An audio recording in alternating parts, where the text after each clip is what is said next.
Hey guys, welcome back to some Gilded Guardians. Today's video, we're going to be looking at crafting and overall in the adventure, made a little bit more progression in here. Finally completed the Deadlands. Now, a question that I've been getting from a lot of the viewers is how do we craft the gear and where do we get these boxes?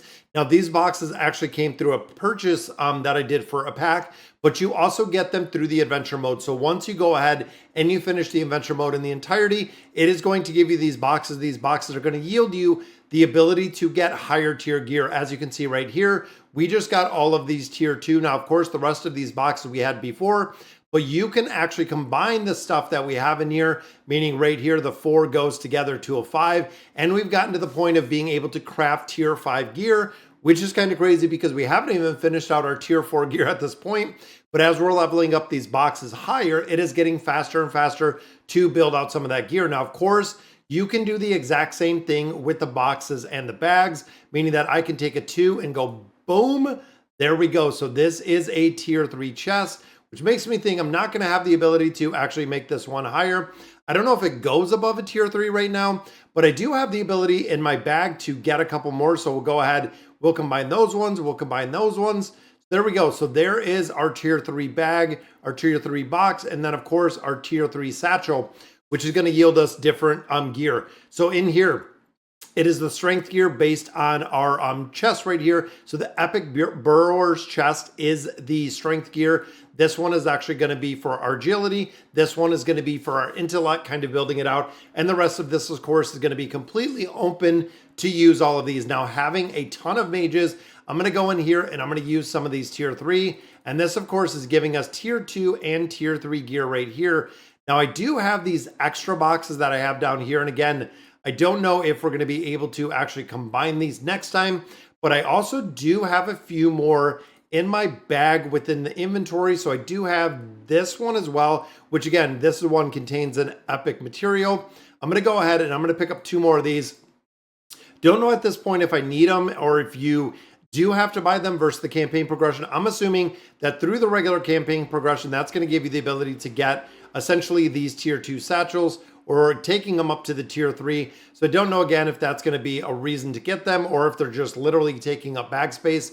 But having the ability to combine all of your stuff in here is a game changer. And I didn't know this. And again, I know a lot of other players that didn't know. You can go in here with all this stuff and I can just start combining these. So when you do run out of room, you have the ability to put all of these together and make essentially tier 3, tier 4, tier 5. And then I believe once you get a little bit further, you can actually make them up to tier 6. Now, of course, when it comes to gear, it is imperative that you enchant it in such a way, which we'll look at in just a minute. But before we get into there, I'm going to hop into here and I'm going to buy these out. You can see we have 10 more purchases today. Now, looking at our gear and how important gear is within this game, you can see we just got a level 3 log right there. I'm going to build out and buy out whatever I can. And what we're looking for is trying to get some of the higher level gear for some of our heroes and also trying to get a lot higher weapons for our heroes. Now, of course, survivability does come in a little bit later, but if we can get a little bit of a higher weapon, because when you start looking at the skills and abilities that our guardians do possess, majority of them are based on attack, and almost everything that we see within this game is based on attack, which means, again, when you start building these out a lot further and when you do level them up to tier 5 right there, which does, as you can see, take an incredible amount of time to actually build those out. I'm trying to just kind of stash all the rest of the stuff that I'm not using in a couple different places because I know, again, it's going to be sitting here for quite a while because we're going to focus on, you know what, I might just go ahead and make it the back row. However you design your bag or lay out your bag, that's entirely up to you. But I'm trying to make it easier to actually just move stuff out of the way. That way, when I start building all this stuff, when I get the wood, when I get these linen, I actually have the ability to go in here and just build them out and build them out much faster with the bag that we're using here. So easier to combine, just faster. Now, of course, when you start looking at this part as well, you can see the experience, and I should have grabbed this chest a long time ago, not even paying attention, but you can also see the experience bar that is going up exponentially. This is a real big thing because when you're earlier and you're starting to make a lot of progression in here, EXP is huge. When you start crafting, when you start building all this out, very fast to go through and essentially get a lot of your guardian levels. So there we go. So the epic magic bag is on cooldown. That is what we wanted to get to. We wanted to get to the point again where it's on cooldown. So we're going to combine some of the wood. Now we also do have a couple pieces of wood that we can get out of the bag itself. So I'll show you out of the chest. We get it out of the adventure. So going through actually the adventure mode in here, you can get a lot of this gear. You can get a lot of different things. So essentially these logs right here, or the wood, is kind of the secondary material that's required to do the crafting. Now, of course, again, a lot of players didn't know that you could actually craft higher material, which I'll show you guys in just a second. I don't even know if this is going to give us enough to build out a tier 5 piece. That's going to be a good question. You can see the 3s to 4s, 4s to 5, so on and so forth. This is giving us a lot of our linen right here. And then, of course, the bag is on cooldown. Now, 3 hours is the cooldown, which means to get this fully reset, I'm going to have to wait those 3 hours. After 3 hours, I'm going to have to build those out. Now, of course, to get some more logs, I can go into the inventory. We can use our small material chest. This is going to give us some of the branches. And then, of course, the basic ones, which are right here as we continue to kind of farm this up. But just like we did before, the small branches are going to turn into the big branches, so on and so forth. So as we continue to go through here and literally combine this, and you talk about a time savings, if they had like a merge button, if they had like, and I would love to absolutely see it 1000%, if they had the ability to just literally auto complete and auto merge all of these, it would be insane and insanely time, really help out with a ton of the time that it's taking me to actually go through here and combine everything, which of course you can see we have a lot more branches, some more level 2 branches, moving up to those level 3 branches.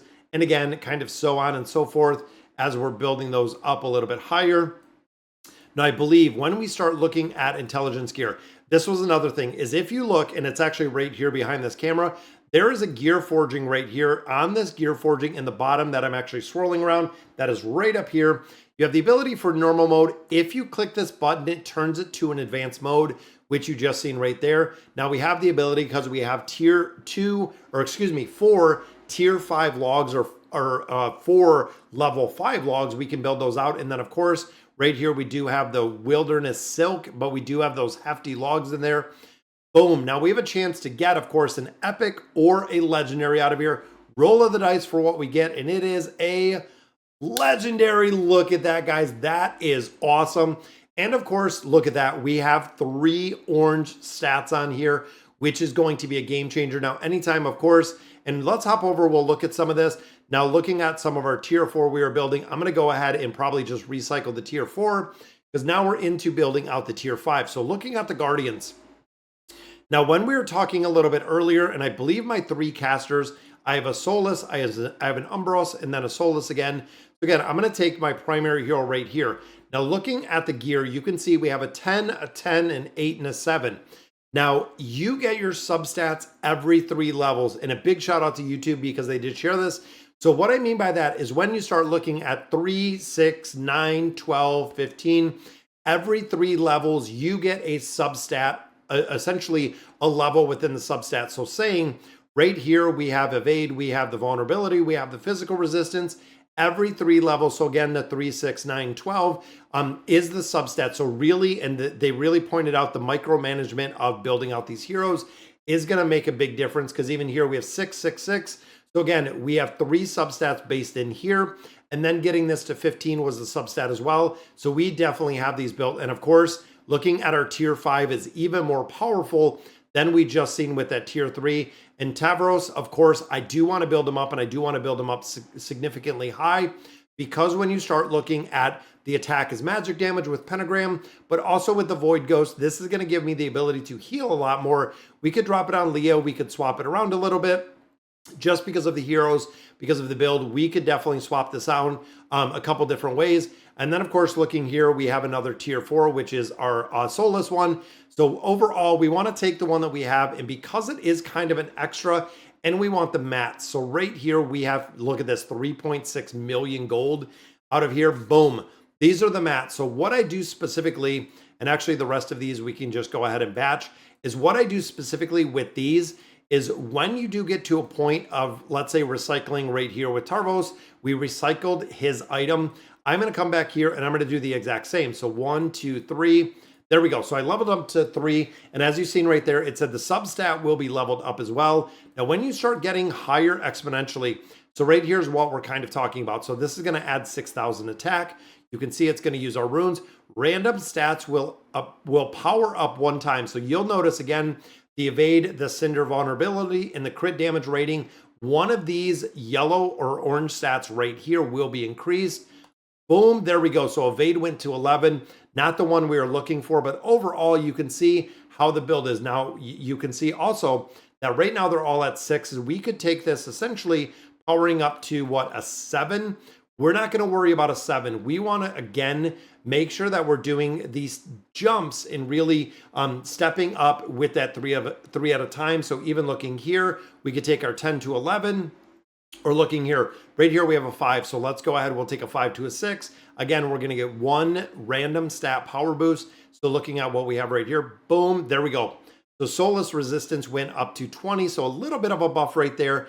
And of course, looking at some of the items that we have in here, they can be incredibly different, because you can see even going through a couple of these, we have some orange stats on it, but we have some purple stats. We have some blue stats. We have some purple here. There's also green stats that I believe can show up on some of these items as well. And even looking at a tier 4 star 6 right here, not very good. But again, looking at our 5 tier 4 right here with orange stats, absolutely we want to add 1 more level on here, giving the random stat up.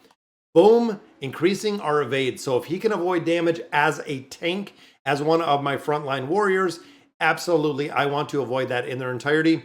And you also do want to make sure that you're paying attention to right here, Cinder Guardian. So when you look at a tank just like this is a really strong piece. Of course, hit points on this very high. We have it built up to 6. Magical defense is, of course, a little bit boosted because of the Cinder Guardians, because of the faction bonus that he does receive. And then we have the armor penetration. Now, of course, we have 6, we have 12, we have 14. That we could take to 15.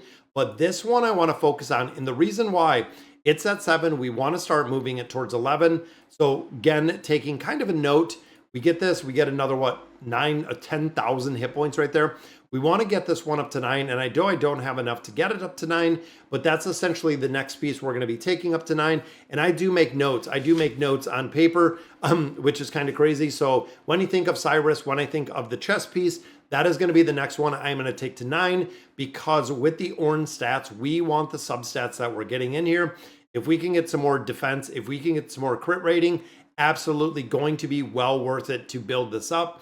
And of course, looking at the HP as a tank, as my front line tank, absolutely needs to be very well built. And of course, now we're starting to get that tier 5 gear. So moving into our new heroes, moving into the tier 5, if I had essentially a Terra Guardian that could use this, would be incredibly strong. Now, of course, looking at this as well, because we have the crit damage rating, which is good. We have the vulnerability in there. Okay, pretty good. Now the evade. So when we get to a blacksmith, you actually have the ability when you're going through different game modes. If you find a blacksmith, you can change one of these stats. So for me, I would change this evade stat into something else, allowing us to build them up a little bit further. Then, of course, we do have the necklace on there. We're starting to build these out. Now, again, some players were kind of wondering, I have Leah's Crown. Now, there are 4 variations, and I didn't know this as well. So when you look at Solar Flare right here, this is the ability that we are buffing up, is the Solar Flare with what she does possess within the gear. Now, of course, the hit chance decreases. Now, when you look at this hero, they have 4 abilities. So Leah does possess 4 abilities, which means this right here can have one of 4 different abilities. So right here with Starfall, you can actually have more Starfalls. There are different things. And again, kind of going through Reddit and Discord, there are different buffs you can get when you build out and when you do buy out these crowns or these sub items. Now, of course, for me personally, I got Leah's out there. I got Tarvos's out there. We got Grizel's out there. But looking at my warrior, looking at Cyrus, looking at my tank, I want to buy, and I'm going to wait till essentially I can buy theirs out. That way I have at least 5. That is my goal right now. When you start looking at the unique artifact or the Guardian's gear, I want 5. That way I know my primary team within PvP, within the arena, within, the endless mode within every single aspect, at least they have a lot more stats because I do have 5 in there. Now, once we do get to 5, then I'm going to start fine tuning exactly what we have in there based on the heroes that we do have built. And of course, as this continues to cool down, we can go ahead and use it a little bit more. And then it'll go right back to either crafting energy or we'll right back at the 3 hours like we've seen before. But we're going to continue crafting in here and just continue building up. And of course, farming up to get all of this tier 5 gear. It's going to take a long time, and I know it. I wish I could get a tier 4 bag, which I don't even know like if a tier 4 bag does exist. I'm assuming that it does, but we haven't got there yet. In the tier 4 bag, of course, is going to allow us kind of the gateway to build the tier 6, I'm assuming, because even when we look here at the tier 5, when we look at our regular tier 5, the final one and the very, very last one down here is the tier 6. Unlock blueprints by passing the cathedral. Then, of course, the cathedral, I am assuming, is the last part in here. So as we pass through here and we get through the cathedral, that will be the very last part, which of course is going to take a little bit more time. But we've been making a lot of progression where we actually got through all of the Requiem, all of the Brimstone. We have all 3 levels unlocked. And then we have most of the Deadland Pass unlocked as well. And then, of course, getting into the new map, we're going to have to start and continue to farm that out. So, all right, guys. So that is going to do it for today's video. Let me know in the comments what you guys think. And as always, thank you guys for watching.